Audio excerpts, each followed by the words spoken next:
recording. Oh, my name's Tom Graham with the Virginia Truckee Railroad. We're standing inside our newest car on the railroad. We call it the Carson City. And we've run it for 2 weeks now. It holds about 72 passengers. It's got the Hale and Kilborn walkover seats. We reconditioned them all.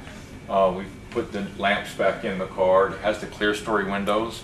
It was modernized and they were covered up back in the 1920s. Also, this car is built in 1917. In the early 20s, Thomas Edison's company motorized this car. It ran on the Booten line in New Jersey, and he made it self-propelled. We demodernized it. We opened up the closed vestibules for open-air excursion cars. We go down the Carson River. People can, look at the river and the scenery, the wild horses as they go by. And these are the walkover seats, so no matter which direction you go, we've just taped up the bottoms for right now. The tops are good. We'll re-wicker the bottoms of the seats. Originally they had the old wicker seating in here. We put up the historical photos of the Erie and the advertising racks. We tell the Comstock story, so it helps people visualize what used to go on up here. 40,000 people lived in this area. There were 3 or 4 major booms up here in the Comstock. And then this car here is the Gold Hill car, named after the first town on the line that we go by. And it's kind of a reddish theme. Okay, on slide there. Sure. Okay. You turn the lights on if you want. Can we turn the generator on real quick? No, that's fine. And then this is the first of the cars. This is the first of the cars that we rebuilt, the Gold Hill car. It's got the old baggage racks up here. The old lamps. These are the original Pullman lamp shades that came with the car. We have the historical photos, the old baggage, the clear story windows. These have the wicker, the original wicker in the seats here. We reconditioned them, spar varnished them, and then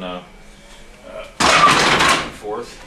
And then we give out a newspaper, the V&T News, for the passengers on the train. They can orientate themselves to Carson City or what's happening in Virginia City for the day. This car also has the steam heat in it. It's got larger observation type windows in it, as opposed to the more modern Harriman style windows, which were a little bit shorter, a little harder to see out of.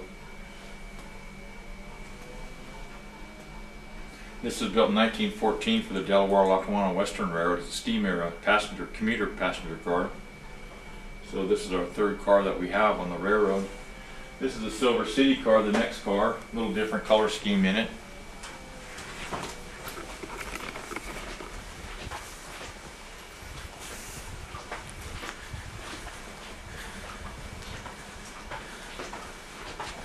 All the cars had a drop hopper for the restroom, so we put a more modern 12-volt micro 4 toilet, handicap bars in here.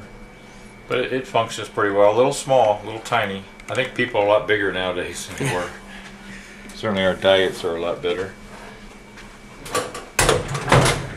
They built the old half-round garbage cans. Most dangerous parts going between the cars, so we made it as safe as possible. Again, these are open air, they're open vestibule cars, originally built that way. And this is a Silver City car. We have the historic photos, the old lamps. This is Kit Carson, who never was in Carson City. He was known in Carson City. Yeah. And then that's a town plat, 1875 bird's eye view. Pretty industrious town, still is, but back in the day.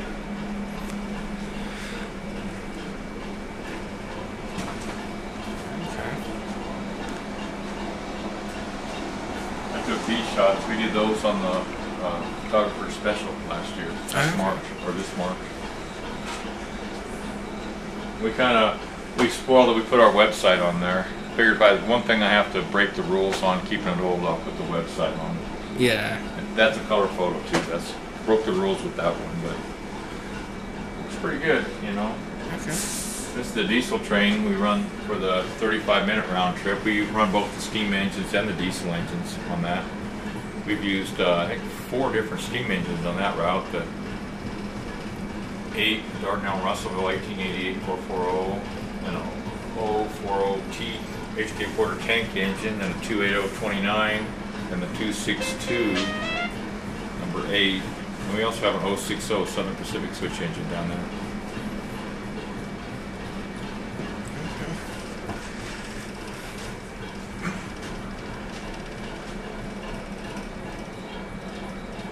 Alright, so that's it then? Okay. Fade out.